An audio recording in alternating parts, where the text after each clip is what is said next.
So here we are with an RPG that I've been playing off and on, but am now done with, and it's a classic. It's Skies of Arcadia Legends, released on the Gamecube in the early 2000s. The Gamecube version is a remake of the Dreamcast game with some new little add-ons. So let's take a look at this cult classic. So Skies of Arcadia takes place, well, in the skies of Arcadia. The game stars Vice and Ica, two sky pirates. Yes, sky pirates. They are pirates in flying pirate ships that sail the sea and rob Imperials and go on adventures. Well, all I'm going to say for the story is they go on an adventure for moon crystals and treasure. That's all I want to say because this story is fantastic. Like it actually is. The story is not only extremely original with an amazing plot in it, but the game has some excellent lore and great characters. Seriously, the characters in this game are so good. They have just great arcs, like all of them.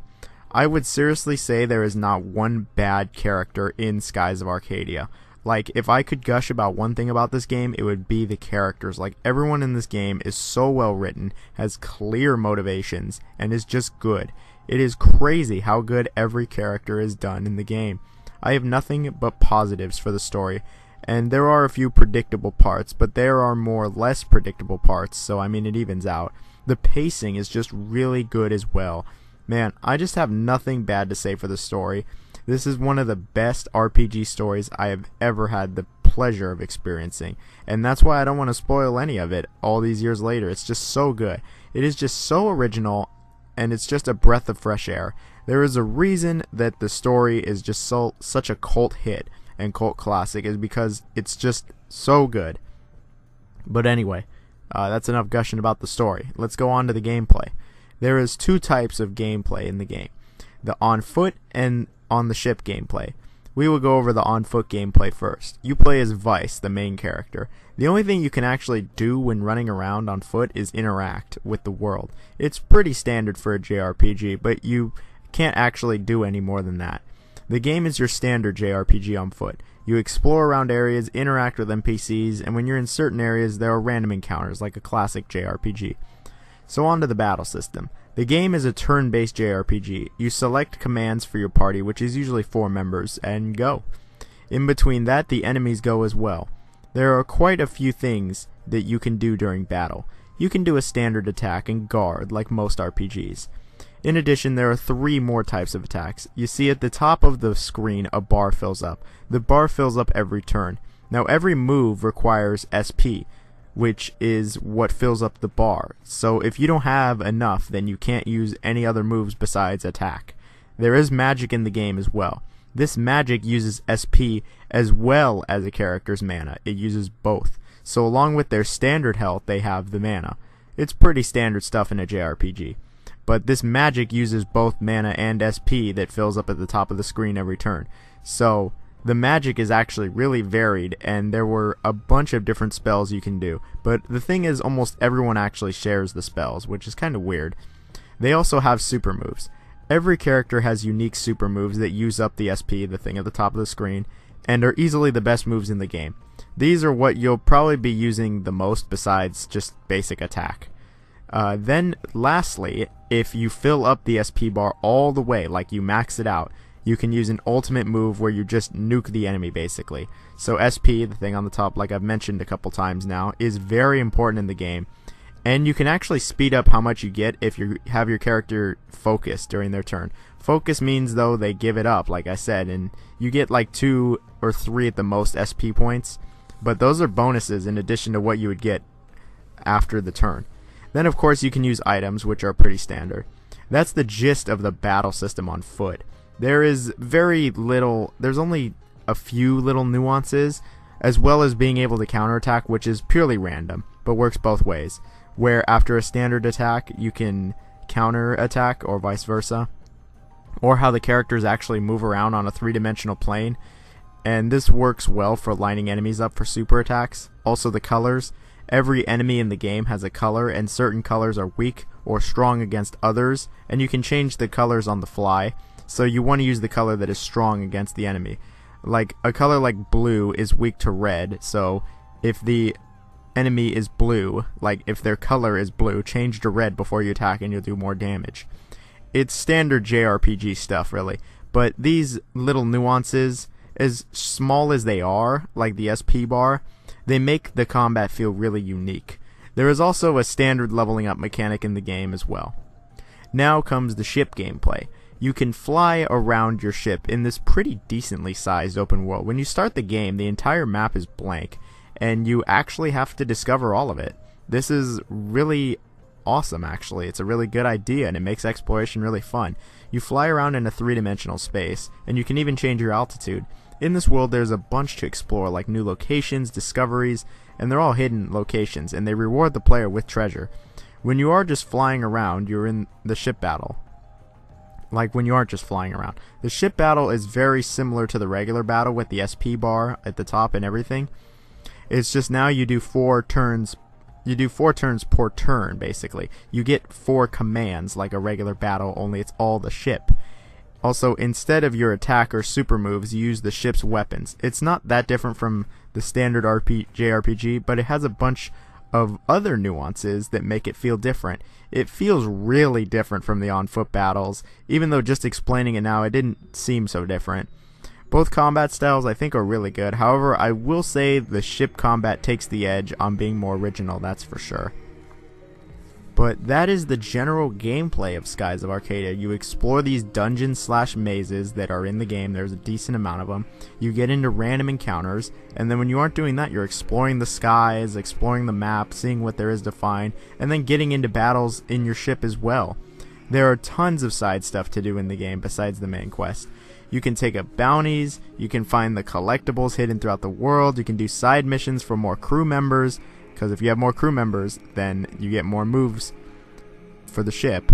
The world is jam-packed with this stuff. It's not just some big empty world where there's a bunch of stupid little collectibles like most modern games. No, not at all. That makes it all the better to explore as well. So now we move on to the presentation. The game was not changed at all in terms of presentation from the Dreamcast version.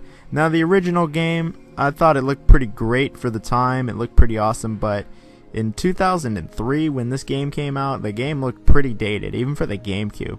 The models all look good and have a nice amount of detail, though. The only thing is they all animate very robotically. They're all very stiff for the most part, even in battle. That is one noticeable part. The textures in the game are pretty muddy for the most part and have not aged the best. Back in the day when the game came out on the Dreamcast, it was probably fine, but here on the Gamecube, it doesn't really fly, to be honest. The frame rate was absolutely solid though and perfect. At least though the art style is really good and has just a general charm that comes to it with these graphics. It is that going for it. But all I can say about the graphics is that they are just outdated for the Gamecube, but they look great when they came out, that's for sure. The sound in the game is aged a bit better. The sound effects are all really good and sounds really nice. Like everything just sounds right and it sounds powerful. I love the sounds when you're in a ship battle with the bombs dropping. It sounds great.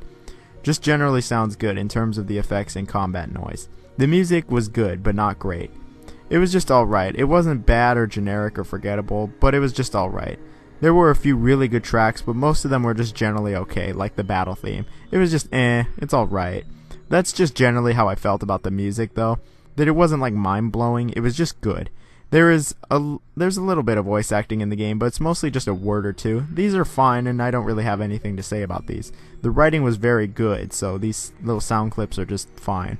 The sound was very good overall. It wasn't amazing, but it was just good.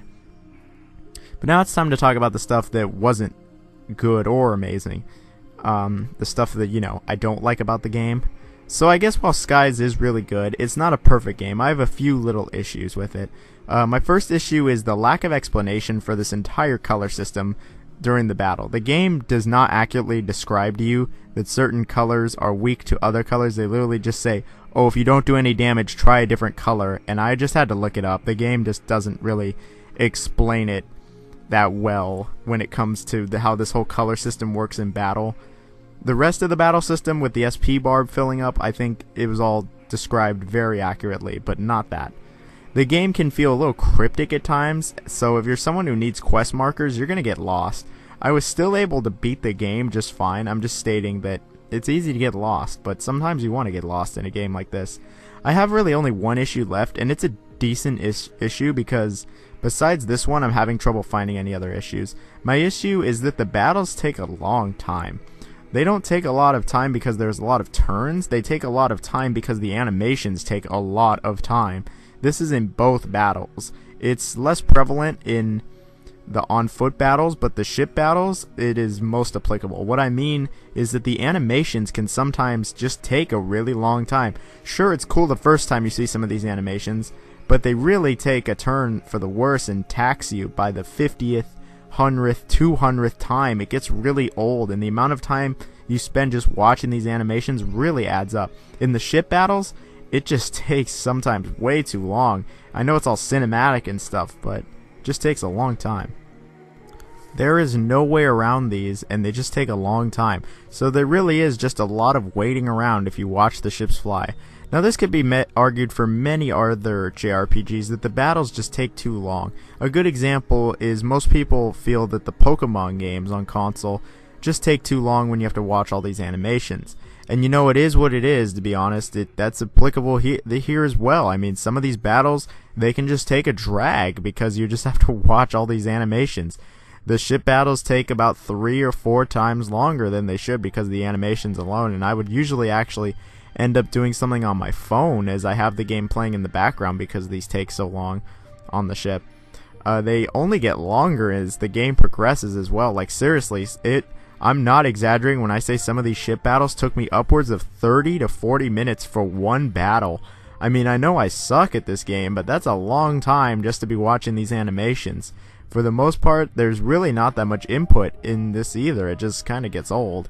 It's really my biggest complaint with the entire game is that towards the middle to the endish kind of part of the game, it just can get kind of boring during the battles as you watch the same animations over and over, and the battles just get monotonous due to their long length. This is probably a huge nitpick, but I really just was not feeling it by the end of the game because of how long some of these took. But that really is my only issue with the game. Other than that, I think this game is fantastic. Like, if you can overlook the battles taking a while, then there really is no real issues with the game. Like, just maybe some minor nitpicks, but the game is just fantastic. It is such a sleeper hit, to be honest. I think it's basically underrated. It's a classic and it has a cult following for a reason. It is just excellent in almost every aspect. The writing, the world, the lore, the characters. I mean, this game just actually has it all. This is easily one of the best RPGs ever made, and is one of the best JRPGs, period. Sure, it doesn't have the most original battle system, but I think it's just still excellent. It easily matches some of the better Final Fantasies, to be honest. It's just excellent. I could totally recommend this one to anyone who likes any form of an RPG. You will not be disappointed. The writing, the combat, how in-depth the entire world is, just exploring around, how fun it is, it's all great. There is just so much to the game. I put around 40-ish hours into the game, but I feel like I could almost double my game time if I wanted to find all the discoveries in the world, collect all the other little collectibles, collect all the bounties, get all the crew members. There's just a lot to the game, and it just does not really disappoint. None of it feels like just filler. It all feels like it's important to the game. Another issue with the game, actually, now that I think about it, is it hasn't actually been re-released. Why? If you want to play this game, you actually have to get it on the Gamecube or on the Dreamcast, which is super annoying. This game desperately, and I mean desperately, needs to be released on the Switch and other modern consoles, and of course PC. There really is no reason as to why this hasn't happened yet. The game is getting ridiculously expensive. It costs like $50-$60 now, just because it's so well received and just rare, really. The game needs to be experienced, I think, especially by anyone who likes role-playing games in any fashion. I cannot praise the game enough. I feel like, honestly, with this review, I've just scratched the surface. But if I'm just scratching the surface and I've already had this many minutes of talking about it, probably means it's got a lot to it, and it does. This is definitely my favorite RPG on the GameCube with Paper Mario, and is definitely the best RPG on the Dreamcast, with its only competition being Grandia 2.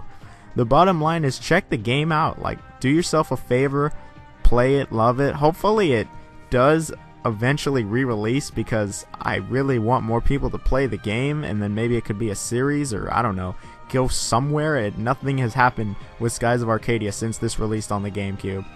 But hopefully one day something happens. And when that happens, I'll see you guys there.